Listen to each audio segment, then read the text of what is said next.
Bonjour à toutes et à tous, chers amis.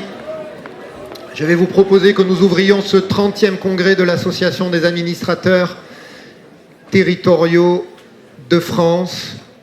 30 ans, c'est un âge intéressant. C'est un âge où la maturité commence à faire son office, mais où elle ne calme pas tout à fait la fougue. Donc ça nous va bien, finalement, comme âge. Ça nous définit plutôt bien. Et puis c'est un âge, 30 ans, où on commence à avoir une histoire, et une histoire portée par des équipes successives. Et ce soir, à l'occasion de notre belle réception d'honneur, de notre belle soirée officielle du Congrès, puisque hier c'était la soirée off, on aura l'occasion de saluer les présidentes et présidents successifs de la ATF qui ont fait vivre cette association depuis 30 ans. Il y en a déjà 2 dans la salle, et je vais vous proposer de les applaudir. Marie-Francine François est là, Jean-Marc Legrand est là, ce sont mes prédécesseurs, je les embrasse et je les salue. Voilà, et on fêtera les 30 ans de l'association avec eux ce soir, et on leur rendra hommage, ainsi qu'aux autres présidents qui nous rejoindront, notamment Jean-Christophe Baudouin. Mais je n'en ai évidemment pas terminé avec les remerciements. Et en premier lieu, je veux saluer les collectivités qui nous accueillent, la délégation régionale qui nous accueille. Hier, Cyril Bonvillain a dit un mot au nom de toute l'équipe. Alors, je vais vous demander dans un instant de les applaudir, mais je veux aussi qu'on salue Bertrand Langlais, DGS de la ville et de l'agglo d'Orléans, Luc Chaperon, DGS du Loiret, et toute l'équipe d'organisation du Congrès. Bravo à eux, qui ont travaillé avec l'équipe du Bureau national, qui se dédie, comme vous le savez, chaque année au Congrès. Marilyn Essery, notre vice-présidente, Sandra Bertrand de notre staff. Applaudissez-les aussi, parce que les congrès, c'est une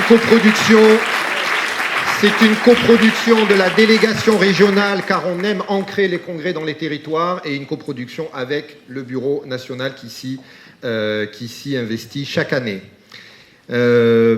Je veux saluer vous toutes et tous d'abord, chers adhérents de notre association. Je veux saluer nos délégués régionaux, nombreux, qui ont d'ailleurs eu ce matin une séance de travail entre eux. Je veux saluer nos délégués nationaux, ceux qui portent nos actions sur les grandes thématiques qui forgent l'ADN de l'association. On y reviendra tout à l'heure. Je voudrais que vous applaudissiez fortement nos collègues de l'Outre-mer qui sont là, qui sont venus, qui sont nombreux. Ils ont bien fait la fête hier soir, et on est toujours ravis quand le Congrès national leur donne l'occasion de nous rejoindre et nous donne l'occasion de les voir et de les saluer chaleureusement. Et puis, évidemment, je veux saluer nos nombreux partenaires. L'association a beaucoup de partenaires, elle s'en réjouit. Nous avons des collaborations fructueuses avec eux. Ils sont nombreux. Je les salue, et vous avez pu tout à l'heure les rencontrer à l'occasion des différentes pauses. Et puis, je voudrais saluer les élus locaux, le maire d'Orléans, président de l'agglomération, qui sera là dans un instant, tous les élus qui nous rejoindront. Il y aura aussi, comme chaque année au Congrès et dans l'esprit œcuménique qui nous caractérise, des personnalités nationales pendant ces 2 jours, mais nous aurons pendant ces 2 jours des élus locaux.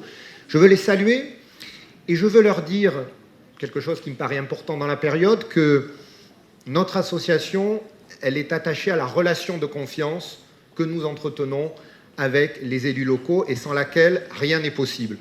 Notre conception de la gouvernance locale à la française, vous le savez, c'est celle d'une collaboration, d'une coproduction hiérarchisée. Les élus, nos employeurs, fixent le cadre, décident, et les administrateurs territoriaux, en direction générale, en poste de direction, mettent en œuvre, appliquent, mais ils sont aussi une administration de conception qui propose, qui suggère, qui insuffle et qui fabrique avec les élus locaux de la politique publique. Et ce modèle français, de gouvernance locale française, auquel nous sommes attachés, il ne fonctionne que parce qu'il y a de la confiance. Et c'est vrai que nous sommes dans une période où nous déplorons un peu quelques expressions publiques, notamment à l'occasion de l'examen du projet de loi de transformation publique. Nous déplorons quelques expressions publiques qui s'éloignent de ce climat de confiance. Nous serons toujours les artisans, et à notre place, les gardiens du lien de confiance avec les élus. et nous ferons en sorte qu'il perdure au-delà des vicissitudes. Et on vient de prendre une initiative d'ailleurs pour proposer à l'AMF, autour du sujet un peu crispant du statut des directeurs généraux des services, statut nécessaire mais qui ne peut se faire qu'avec l'accord des élus. On a fait à l'AMF une proposition de travail collectif pour aboutir dans la sérénité sur ce sujet.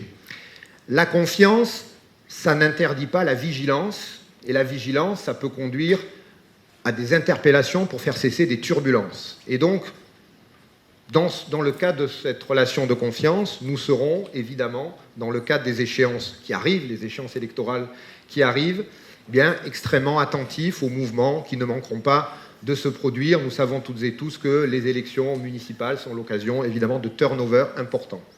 Je veux vous redire, chers amis, qu'à cette occasion, l'association jouera son rôle, tiendra sa mission première, qui est celle de s'occuper de chacune et de chacun de ses adhérents, de les accompagner dans des moments qui pourront être difficiles ou dans des moments qui pourront être créateurs d'opportunités professionnelles. Notre rôle, c'est de développer d'année en année une offre de service, une offre d'accompagnement, et on le fera d'autant plus cette année, à l'occasion du conseil d'administration de septembre.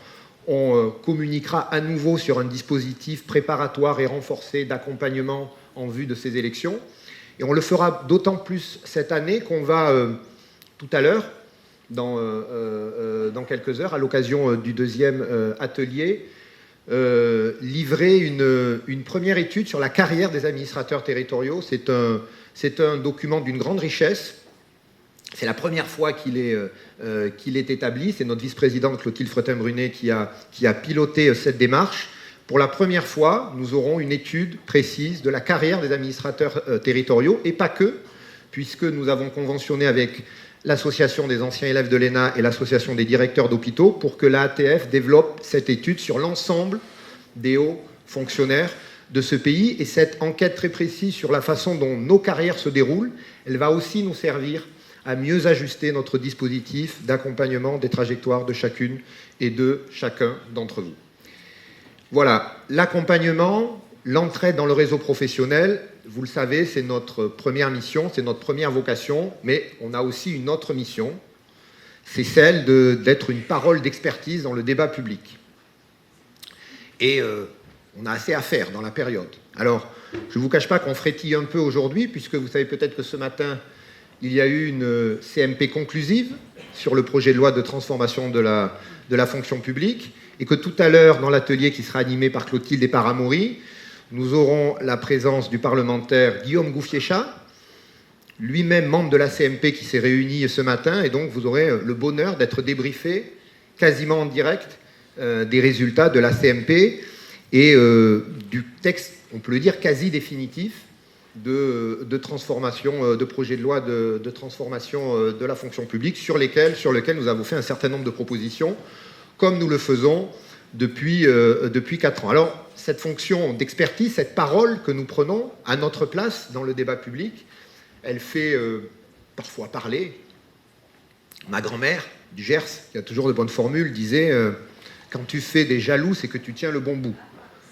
Donc on en parle beaucoup, mais nous, ce qu'on a souhaité faire aujourd'hui, c'est rappeler que dans cette fonction-là, nous avons 2 boussoles. La première, c'est le mandat que nous ont donné nos adhérents, que vous nous avez donné en 2014 et en 2007, de porter une parole d'expertise et d'être présent dans le débat public, et un mandat que vous nous avez donné sur des bases programmatiques validées par nos instances. Je rappelle par exemple que les 20 propositions que nous avions portées au moment de l'élection présidentielle avaient été validées à l'occasion d'un conseil d'administration que votre serviteur avait eu le plaisir de présider, qui a duré 4 heures et où on avait procédé de 9 heures, je crois, à 13 heures à une cinquantaine de votes. C'est notre première boussole, le mandat que vous nous avez donné. Et notre deuxième boussole, c'est les résultats. Est-ce que cette parole que nous portons dans le débat public, est-ce qu'elle produit des résultats? Alors, à l'occasion de ce congrès, on a produit un petit document qui est accessible un peu partout sur les stands et qu'on va vous distribuer, qui fait le point sur 5 ans de lobbying de l'association, de travail d'influence de l'association. Et vous verrez que, globalement, aujourd'hui, on présente une quarantaine de mesures Voilà, ça c'est le code le temps est dépassé. Donc ça veut dire que c'est un code pas trop agressif, ne perturbe pas trop, mais qui signifie qu'il faut que j'accélère. Et donc vous verrez qu'une quarantaine aujourd'hui des propositions que nous portons en votre nom, eh bien, sont des propositions qui se sont retrouvées dans la loi, dans les règlements qui sont aujourd'hui dans le droit positif. Et donc l'efficacité de cette parole d'expertise, de ce travail de lobbying, c'est la deuxième boussole qui nous guide. Et ce travail, on ne le fait pas de façon individuelle. Je crois parfois que les administrateurs territoriaux sont de grands individualistes. C'est faux. Notre association, plus que jamais cette année, a travaillé collectivement. Et sur chacune de nos grandes thématiques, sur chacun de nos axes de travail, eh bien, nous produisons aujourd'hui un travail collectif. Quand nous parlons d'égalité des chances, par exemple, nous travaillons avec cette jeune association formidable qui est la Cordée, présidée d'ailleurs, quelle bonne idée, par un administrateur territorial, vous pouvez l'applaudir, qui fait de super propositions sur l'égalité des chances, sur la façon dont on peut mettre plus de méritocratie dans la fonction publique et dans la haute fonction publique. On travaille aussi avec la fédération des IPAG et des CEPAG, d'ailleurs son représentant est là, Christopher Charles est là, qui eux aussi sont une maille très fine dans les territoires pour amener des jeunes vers des concours A et des concours A+. Quand nous parlons de l'égalité professionnelle homme-femme, sujet essentiel pour notre association et sujet sur lequel on se bat de longue date, eh bien nous travaillons avec Administration Moderne, nous travaillons avec le laboratoire de l'égalité. Quand nous travaillons sur les finances, et les finances, ça fait partie aussi des sujets sur lesquels on portera une parole d'expertise dans quelques mois, eh bien nous travaillons avec la FIGES, je crois que Florence est là, et quand nous travaillons sur la diversification des parcours et la coopération décentralisée, eh bien nous travaillons avec Expertise France, et je vais avoir l'occasion dans un instant d'accueillir son directeur général, Jérémy Pelé, qui va signer avec nous une convention de partenariat.